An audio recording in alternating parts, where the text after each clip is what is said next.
नमस्कार। इस वीडियो में आज हम बात करेंगे राजस्थान की सियासत के उभरते चेहरे निर्मल चौधरी की और उस राजनीतिक हलचल की जो इस वक्त कांग्रेस और आरएलपी के बीच गरमा रही है।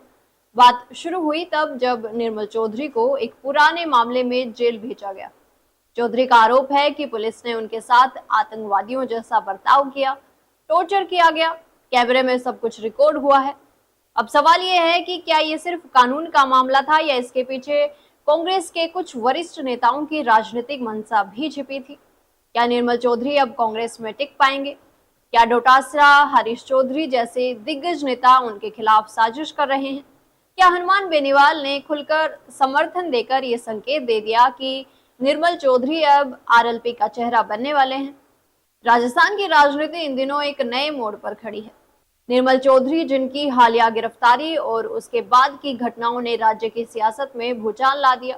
निर्मल चौधरी ने न केवल अपने क्षेत्र में युवाओं के बीच मजबूत पकड़ बनाई है, बल्कि वो कांग्रेस के भीतर मौजूद पुराने जाट नेताओं की भी नींद उड़ा चुके हैं। ऐसा इसलिए क्योंकि वो न तो परंपरागत राजनीति के तौर तरीके में यकीन रखते हैं और न ही वो किसी गुटबाजी का हिस्सा बनना चाहते हैं। उनकी गिरफ्तारी के बाद उन्होंने जो आरोप लगाए कि पुलिस ने उन्हें आतंकवादियों की तरह टॉर्चर किया और कोर्ट में पेशी के दौरान उनके साथ जो व्यवहार हुआ, वो कहीं ना कहीं इस बात की ओर संकेत करता है कि उन्हें जानबूझकर कमजोर करने की कोशिश की गई।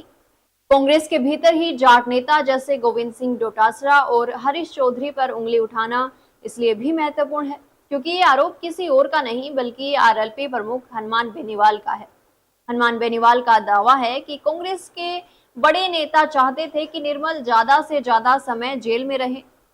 दिलचस्प बात यह है कि जब कांग्रेस का कोई बड़ा चेहरा निर्मल के समर्थन में नहीं आया, तब हनुमान बेनीवाल और अभिमन्यु पुनिया उनके साथ नजर आए। और यही वो मोड़ है जहां से अटकलें शुरू होती हैं कि क्या निर्मल अब कांग्रेस छोड़कर आरएलपी का दामन थामने वाले हैं। ये कोई सामान्य राजनीतिक समीकरण नहीं है, बल्कि ये बदलाव राजस्थान की राजनीति में एक नई दिशा का संकेत हो सकता है। आरएलपी को इस समय एक ऐसे चेहरे की तलाश है जो युवा हो, जनाधार रखता हो और जिसका तेवर बेनीवाल की राजनीति से मेल खाता हो। और इन सभी मानकों पर निर्मल चौधरी पूरी तरह खरे उतरते हैं। और निर्मल चौधरी कह भी चुके हैं कि बेनीवाल उनके बड़े भाई की तरह है।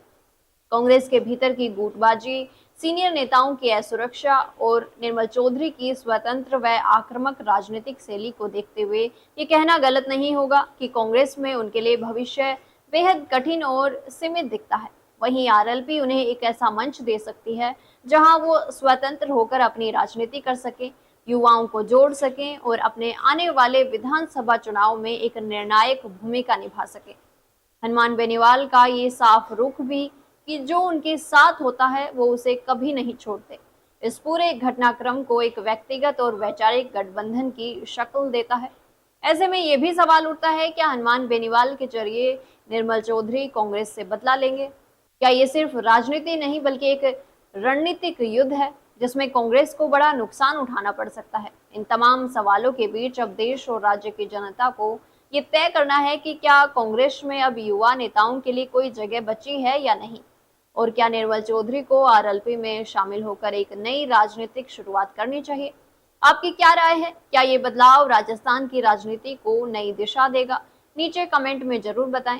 ऐसे ही और वीडियोस देखने के लिए सब्सक्राइब करें मॉर्निंग न्यूज इंडिया को और जुड़े रहिए हमारे साथ।